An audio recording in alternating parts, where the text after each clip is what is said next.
Coming up tonight, on the eve of the opening of school, Prime Minister Philip Davis and government officials inspect schools in the capital. Plus, students from the St. Barnabas constituency treated to school supplies by a big-hearted senator. And it's rake and scrape time down in Grand Bahama.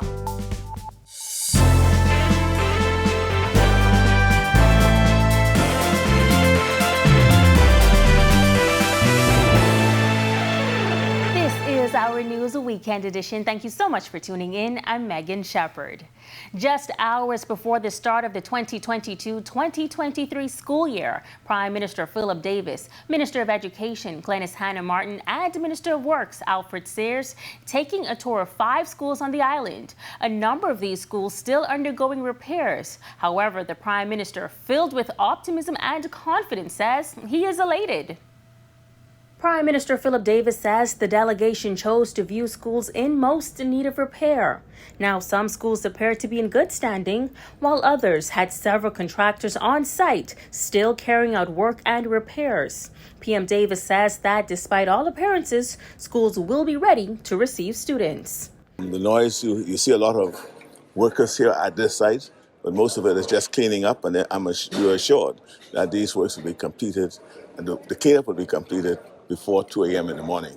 That's why so many people are around, to ensure that this T.A. Thompson is pristine and ready to help students to receive knowledge, to receive teachers, to impart knowledge in an environment that is conducive for teaching and learning. T.A. Thompson still with wet cement on the floors and an open elevator shaft. The Prime Minister says that too will be rectified. What you're saying is as a result of rain that they had today, right? And that's why they have an added workforce to ensure that this is clean. You see a lot of persons here for the purposes of cleaning. The noise, the scaffolding you see is only for the purposes of making safe the shaft where an elevator is to be, because we want to make this disabled friendly, and because of the disruption in supply, the elevator was ordered, but it has not yet arrived. And so the contractor has taken the initiative to make that area safe for students. Minister of Works Alfred Sears noting that there was a multi-million-dollar budget that included capital works as well as the repairs. The school repairs has not only been within New Providence, but it's been throughout the archipelago. Varying degree in terms of the scope, and it is projected at $30 million. Now, as you will see, in some of these projects, the scope comprised repair, but as we saw at Uriah McPhee, we also have capital work. Now, other schools include Palmdale Primary School, C.H. Reeves Secondary, and Government High School. And stay tuned for a national broadcast by the Minister of Education right after this newscast. As extensive road work continues on Village Road, you may be interested in works on another major thoroughfare that are now in the pipeline. Jamila Mizik reports. For years, motorists traveling the Gladstone Road thoroughfare have suffered through traffic congestion, particularly on busy mornings during back to school, as road users often navigate open trenches and bumpy patches. But Works Minister Alfred Sears says a new project to repair the major roadway is currently being designed and consultations will commence shortly. A 4-lane pathway, a proper sidewalk for pedestrian, and along the way there will be a 12-feet wall established to block interference with those communities which are very close to the highway. The Works Minister says the project is a part of the urban planning and retrofitting of the city to improve the quality of life efficiency and provide more efficient utilities. In this project, there's been an extraordinary collaboration with the contractor, Mr. Knowles, the Ministry of Works, of course, and also BPL, Water and Sewerage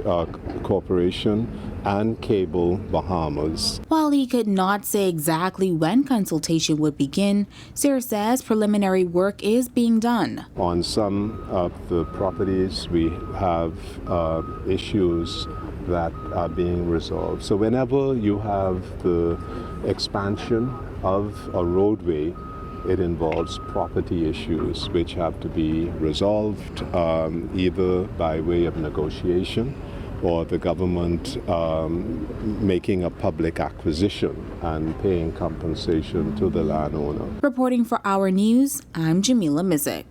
As work teams try to complete the extensive road project on Village Road by the November deadline, Ministry of Works contract coordinator Albion Simonet Jr. says there have been a few challenges causing delays. He gives these details of what the project entails. The installation of about roughly a mile worth of a BPL duct bank. That's actually 16 pipes. So it's 15 6-inch pipes and one 4-inch pipe. It involves the installation of a water main, which is an 8-inch water main, running the entire length of Village Road as well. We've got the improvements to 3 several junctions, one being St. Andrews and Village Road, one being Pargate and Village Road. We're doing some lane widening. We're adding turning lanes to improve the flows. We're also adding new smart traffic signals, video camera traffic systems at Pargate Road and Village, at Shirley Street and Village, as well as at East Bay Street and Village as well. He says in addition to the underground work, they are repaving the entire road and erecting new signage and striping, all pegged at a price tag of $6.4 million. It is our intent to keep that cost within about 10% of that, which is our usual contingency budget allowed. And as we work, of course, things tend to come up, and so our goal is to minimize those changes and keep the schedule within close time, and also keep the budget within close time as well. We're installing, there's about 3 drain wells have already been drilled, and there's a 4th one to be drilled along with the improvements that they're planning to do. So we're very conscious about the drainage situation. The Seventh-day Adventist Church South Bahamas Conference bringing together various government and community organizations to let their voices be heard. Their message, "End it now." The march and rally coming to an end at Parliament Square Saturday evening. Representative for the South Bahamas Conference, Ashley Hanna. Over 15 million Adventist men, women, and children in more than 200 countries have banded together to create one of the largest and most prominent movements in the Seventh-day Adventist Church. End It Now seeks to emphasize the importance of all human life as God cherishes all of the lives of his children. First Assistant Secretary in the Department of Gender and Family Affairs, Melvin Simonet, says that based on international rankings, 3 of the top 10 rape rates in the world occur in the Caribbean. Sadly, the Bahamas leads the Caribbean in this regard. The 2007 World Bank and United Nations Office on Drugs and Crime report suggested that since rape is greatly underreported globally, when a high incidence of rape is identified from official statistics, mostly from police records, this usually represents a serious problem. She adds that the solution lies in unity, coming together to agitate and advocate for the advancement of sustained intervention. We must encourage each other to take personal responsibility to act, reaching one individual at a time. We must unite to advance the work started by the Gender-Based Violence Task Force and the initiatives of many advocacy groups. Still to come on Our News, F&Ms are slamming the country's Attorney General, saying his recent comments are hypocritical. And the Dutch nation under fire for the state of its asylum center. That's coming up when the weekend edition returns.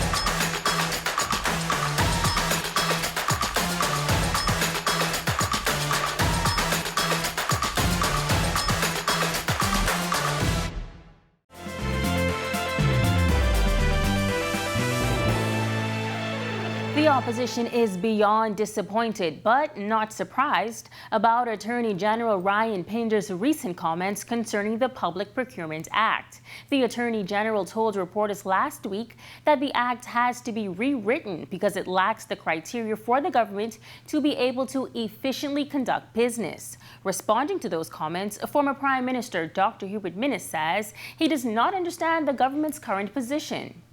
They voted for it. They did not oppose it. They voted for it. The thing about the public procurement, when we discussed that, we had challenges also. We had concerns. And one of the great concerns is you were going to remove certain power away from politicians, and it was going to be more transparent. And that was a great debate among us in terms of our cabinet. We decided that the country had to be first. Current Free National Movement leader Michael Pintard is sharing similar sentiments. The Procurement Act is really designed to help the public understand what decisions the government is making with respect to issuing contracts. That's what it's about. And the fact that the government has failed to follow the law suggests to us that the government is hiding the business that it is doing on our behalf. We wish to know, as a public in general, who are you giving contracts to? What are the amounts of the contract? What is the length of the contract? What is the scope of work? And for how long will persons hold on to those contracts? All of this is smoke and mirrors. They wish to advantage, in some cases, a select group of persons. And then there are others who justifiably are receiving contracts, and they are now putting them under this cloud, which they don't need to do, because there are many legitimate persons who have received and are properly executing contracts.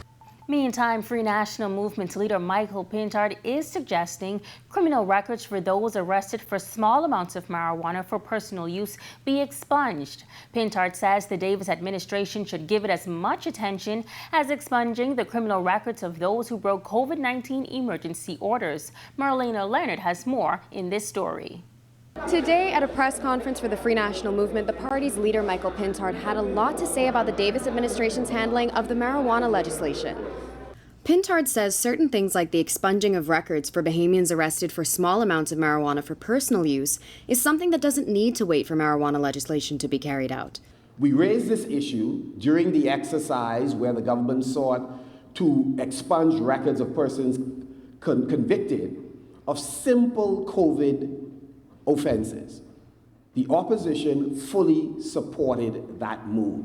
We also thought that it would be appropriate to, at the same time, expunge the records of persons found with small quantities of marijuana.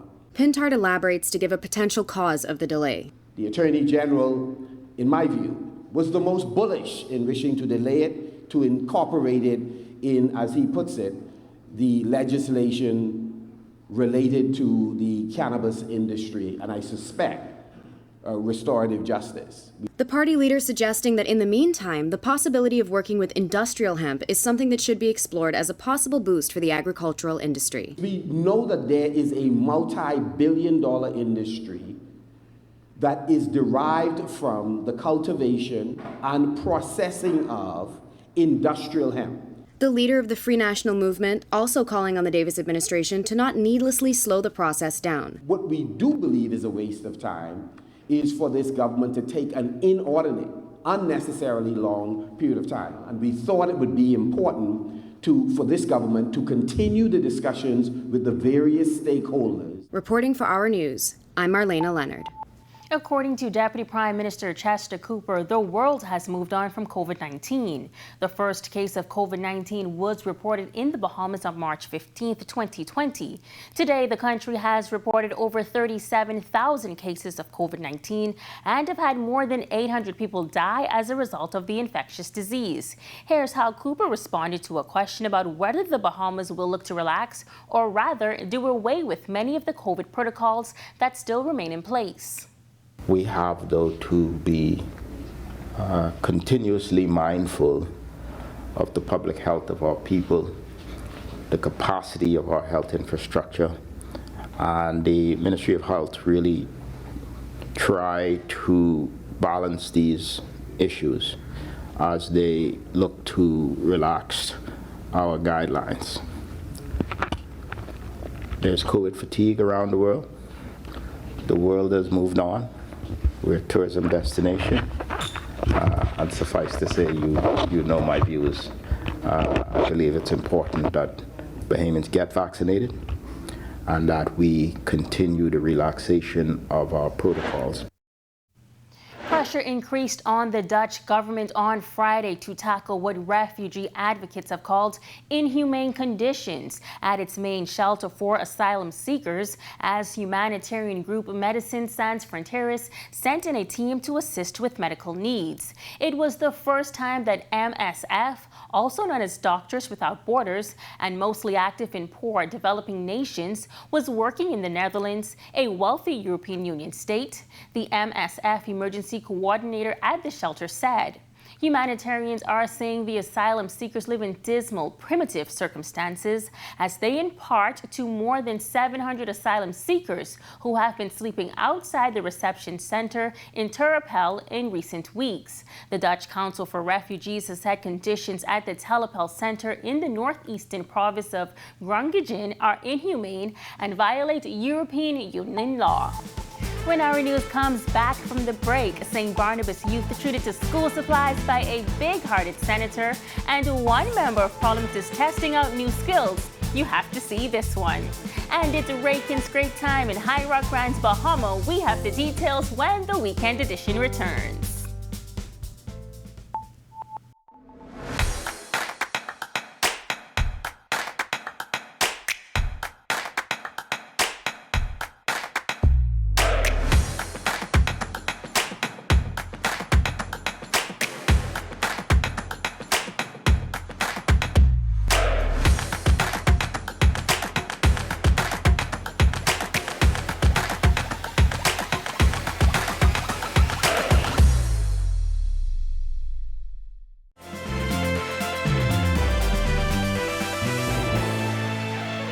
This is our news. Welcome back. Over 500 students in the St. Barnabas constituency were gifted back to school supplies yesterday at Mother Pratt Park, thanks to Senator Michael Halkitis. He says the goal is to assist families as they prepare for the return of full face-to-face learning. We were able to give away some school bags and school supplies, and we some assistance in terms of getting students ready with uniform assistance. Basically, we just wanted to give a helping hand for those who are struggling. You know, we're still emerging from the economic effects of the shutdown, and we thought that we would come out and give them a hand. We had some food. We had school bags, some school books, some geometry sets, rulers, pencils, etc. Again, it's an assistance. If the parents don't have to buy that stuff, then their dollar can stretch further. Beautiful opportunity for people to just get together and have a good time. The event also marked the launch of free Wi-Fi services on the park. Halkitis notes that many families struggled with online learning during the pandemic due to internet challenges. Even though now we're going back to in-person, in case we do have to get back to some sort of hybrid, but also to be able to do research on the internet with safeguards, of course.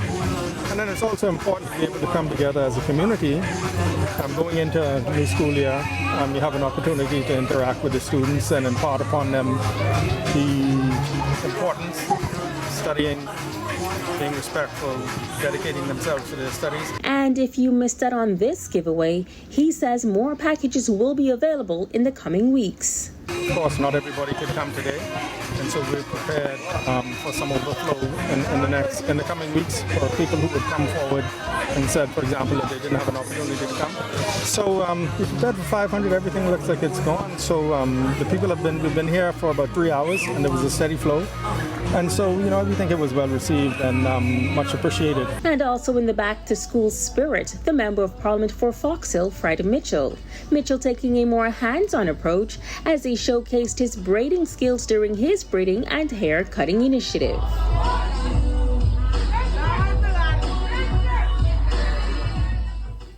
Excellent job, Mr. Mitchell, if I do say so myself. The Davis administration is looking to expand housing in Grand Bahama. The Minister of Transport and Housing says they were able to secure 18 lots in the Heritage Subdivision. We're looking to advance to 100 extra lots, which I think we're in discussions now of acquiring those 100 lots. So we'll be starting our housing project in Heritage Subdivision in Grand Bahama. 18 will be the first set that we start to build. We're looking to get the road started as soon as possible. And then in Abaco, we have a few homes already up in Central Pines. We started with about 10 lots, and so I think 4 is already started well on their way. East Grand Bahama coming alive yesterday despite some rain showers. The first Rake and Scrape Festival highlighting down-home Bahamian culture. Let's take a look.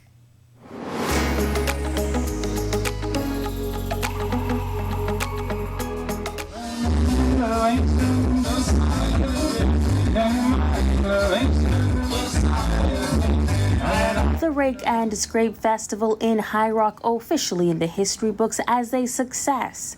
Despite some rain showers in the day, attendees making the best of the event and even getting hands-on training on some traditional Bahamian instruments.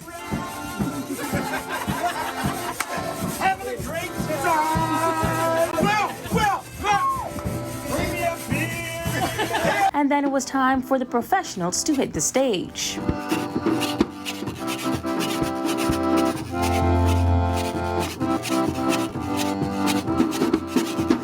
There was cordial dancing.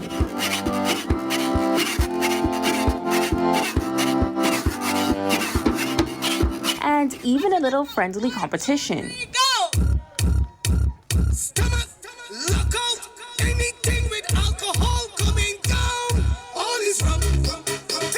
Officially opening the ceremony, Member of Parliament for East Grand Bahama, Kwesi Thompson. East Grand Bahama actually now is becoming known as the capital for festivals.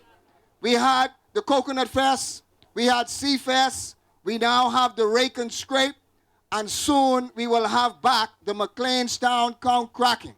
So East Grand Bahama is back. President of the Rake and Scrape Committee, Willis Ingram, proudly declaring that East Grand Bahama is here to take over. Administrator Dale Chellin adding that he is pleased about the level of support shown to the Eastern community. We have the best band out of Nassau.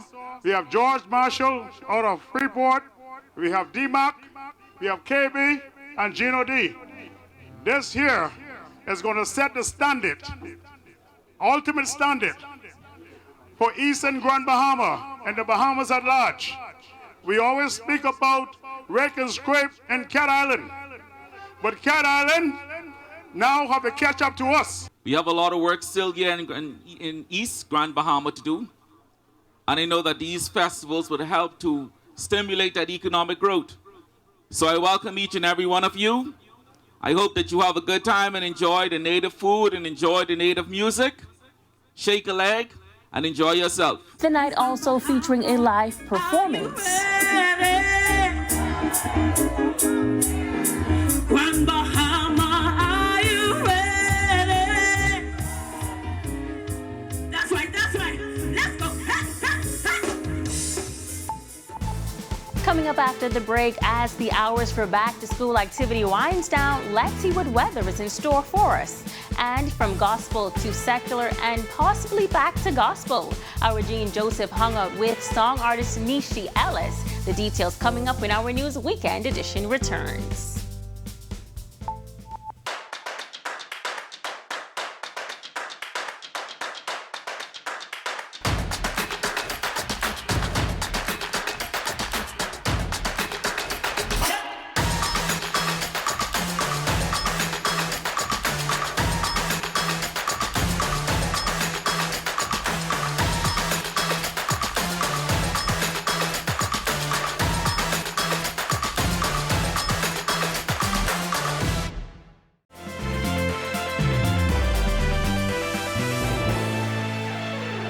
Welcome back.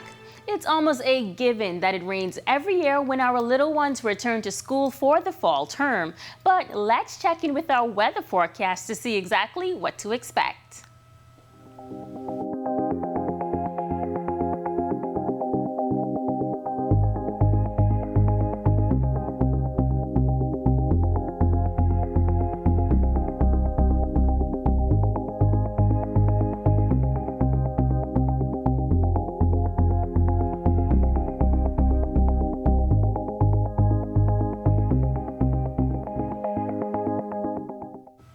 The Nishi LS song Loose Me remains a favorite of Bahamian music lovers. Join our Gene Joseph as he sits down with the starlet to hang loose and discuss the hit song and her solo career.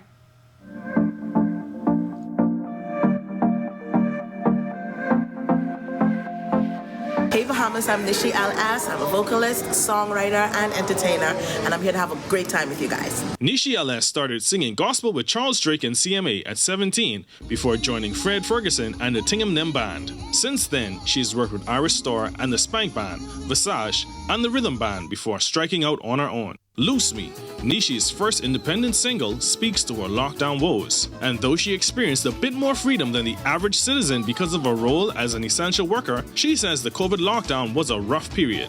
She wrote the lyrics to a track she received from rhythm band guitarist Chad Young, and the rest is history. A lot of people tend to resonate with it. They connected to it. I never expected the song to get as big as it did, but it did. And so Loose Me was born, and I am now dubbed Miss Loose Me. So there you have it. The singer says good music should not be confined to a box. She plans to revisit her gospel roots and experiment with other genres. I'm not just rake and scrape, although that's what I'm known for because I've been in that field doing that type of music for a very long time. And so people know me and associate me and connect me with rake and scrape, but really I'm way more than that. Nishi says she has her fair share of difficulties balancing her roles as a mother, civil servant, and a stage performer, but she is making it all work and shares this advice for aspiring artists. It's not an easy thing. People feel as if because you're on stage and you're jumping up and down and you're dancing and you're having a good time that it's easy. It's not. Bahamian people are the most difficult people to entertain. Okay, let's just be realistic about it. Y'all ain't easy. However, I would say conquer that fear the best way you know how. And keep pushing, and trust me, what it is that you're looking for, you're gonna get. And she has this special message for you. I love and appreciate each and every one of you. Thank you so much for making Loose Me what it is. Thank you so much for making Nishi LS who she is. I never thought it would have gotten the way it has. It was just something I threw into the universe, and I've been blessed. I'm Gene Joseph, and this has been your Arts and Entertainment Update with Nishi LS. Here's a bit of her hit song, Loose Me. Enjoy.